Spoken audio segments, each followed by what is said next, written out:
Welcome back everyone. The Samsung Galaxy S9 Plus was a flagship phone. Actually, it was like a flagship of flagship phones from Samsung a couple of years ago, and let's go and see how it holds up in 2022. Now this phone actually came out almost 4 years ago, which is so crazy. In 2018, this was that top tier phone, and it's very interesting because this was the last Samsung phone, which kind of felt like the last generation of kind of their older phones in a way, and the entry level to their brand new phones. I mean, the S10 was such a beautiful phone that it kind of made the S9 Plus seem old, which is so crazy. Now the S9 Plus, I kind of probably wouldn't recommend buying this phone anymore for a lot of different reasons, but if you want to pick up some phones I would recommend, the link will be down in the description. You can get some of my favorite Android phones from there. You can help support the channel at the same time. Now on the front of the Galaxy S9 Plus, we did have a 6.2-inch Super AMOLED display. It's a 1440p panel. And this is what I'll tell you, compared to this panel to even like the S22s that just came out from what I saw, but especially the S21s,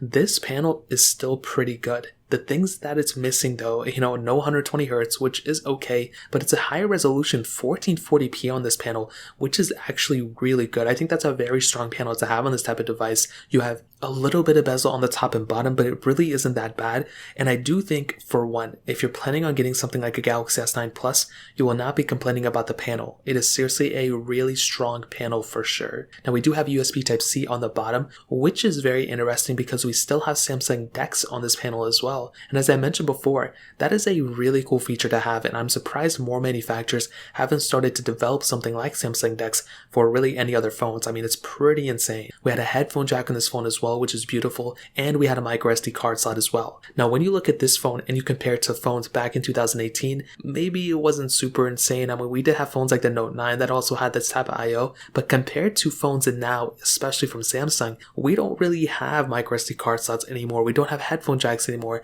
And we had that capability on the Samsung Galaxy S9 Plus, which is beautiful. I love seeing that type of capability from Samsung, and I just wish they do more things like this in the future. Now, we did have this full glass back, which is cool. We did have wireless charging, but no reverse wireless charging. That came with the next generation. We also had a fingerprint sensor in such a weird spot. I mean, with Google Pixels and much other, even the other A series of, Android phones, we have it in kind of like the center piece, kind of like the center of the phone. And this one had it like right on top of the camera, kind of, not next to the camera like the S8, but it did have it on the bottom, closer to the camera and not, which was kind of weird. And that was pretty much it. This phone in 2022 still feels extremely premium, and when I compare this phone to my Galaxy S21, this phone feels pretty much more premium than that one, although it doesn't feel as premium as something as far as I know as the S22, but especially the S21 Plus and the S21 Ultra, so do keep that in mind. But everything else about this phone, I think it looks great, and I don't really have too many complaints about it. But we do have to talk about the camera, and this was actually the first time we saw a dual camera setup come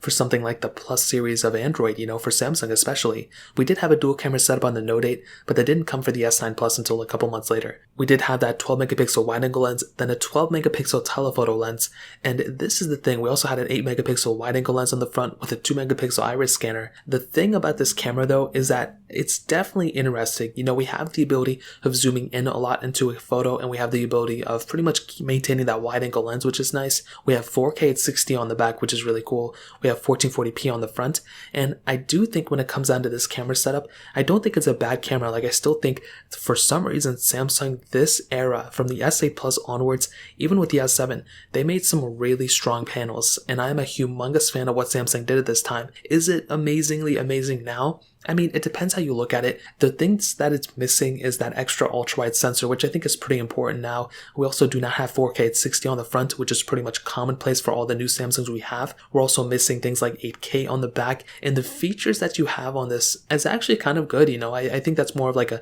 cool addition. We have a lot of features built into this camera still. It did end off with a One UI 2. And, that was actually a pretty decent spot for this to end off with, because One UI 2.5 actually brought a lot of cool camera features. If you guys remember, that was about 2 years ago, and that was actually a really cool thing. With the S9 Plus, I think, again, it sits in a pretty good spot for the camera. It's definitely more of a feature set than not, but it is something where, if you're comparing it to phones nowadays, it's not really going to be that amazing camera, but it's still pretty good, and it hasn't really degraded that much. So, in terms of the camera setup, I think that pretty much covers it up. I think it's still a pretty good camera for sure. Now, in terms of the longevity of this phone, like I mentioned, this thing stopped at One UI 2.5. Now, there's some pros here and there's some cons. The The pros is that pretty much, we do have the extra camera features. We have that gesture-based design that came fully with One UI 2, which made this phone feel so much more future-proofed. And it's still a really fluid phone, kind of. You're still getting security updates as far as I know too. It's gotten a few security updates as far as I can remember not too long ago. I could be totally wrong.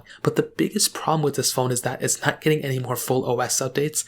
And Samsung, year after year, they keep improving the software longevity of these phones. They just did it with the S22s. They're giving it 4 full OS updates and 5 years of security updates. So it's pretty much lasting 5 years, maybe even more. With the S9 Plus, this thing didn't really last that long. It started off with Android 8. It ended with Android 10. So it really only got like 2 versions of Android. Now, when you look at it, it's like not even close. The S9 Plus is pretty much a dated phone now, and it's only going to get more and more older and feel way more outdated compared to the latest generation of Samsung devices. So a big thing to keep in mind, but I do think it, for what it was at the time, it was the flagship from Samsung. So you have to give it some respect there. Now, in terms of the performance side of things, this phone had that Qualcomm Snapdragon 845 chipset inside of it, Adreno 630 GPU, and 4GB of RAM on the base models, and then 6GB of RAM on the top tier models. And as I mentioned then, and as I mentioned now, this phone is still a very fast phone, but it's not a smooth phone. I think that's the best way to put it. Things kind of glitch up when you open them. I said the same thing about the S9 and S8 and pretty much all the other Samsung phones before the S10. Things are pretty much glitchy when you're opening things up and when you're closing things and kind of navigating throughout the UI. But once things are loaded, it's a very fast phone. For example, if you're opening up a super intensive game, even opening up the game is going to be glitchy. It's going to like turn your phone around and like kind of have these weird UI elements.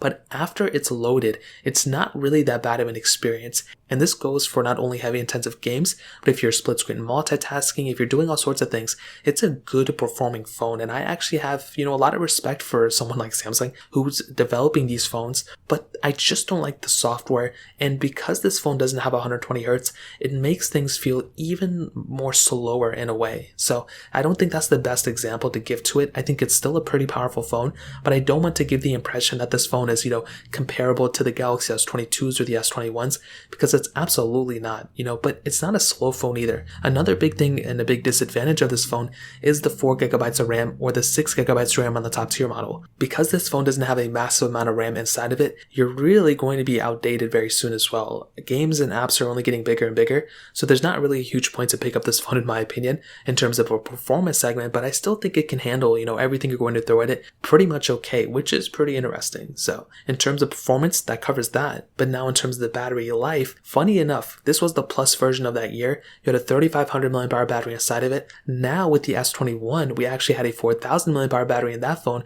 but the S22s have a 3700 mAh battery on that phone. So even with the S22 going down in battery life and battery size, it's still a bigger size battery than the S9 Plus. So you still have some advantages there too. So that's another reason why I would say, consider buying something like the S22 or S21, just because it does have pretty much everything extra than what pretty much it fixes everything that's wrong with the S9 in my opinion. So in terms of that, I can pretty much tell you that the Samsung Galaxy S22 Plus is a really good upgrade coming from the S9 Plus, but I still think something like the S9 Plus still has some merit. I think it's still a pretty decent phone. It's definitely not perfect. It's definitely not amazing anymore, but at that time it probably was good. And I do think if you need to go pick up a phone, this isn't that bad of an option. And I do think if you need to go pick up a phone, this isn't a horrible option, but I would recommend going to literally anything else. I would recommend going to the S10 Plus, the S20 Plus, the S21 Plus, the S22 Plus. You have a lot of options now. And although the S9 Plus is a cheap phone, the S10 Plus is also a cheaper phone now, and the S20 Plus is also a cheaper phone now, and the S21 Plus is also a cheaper phone now.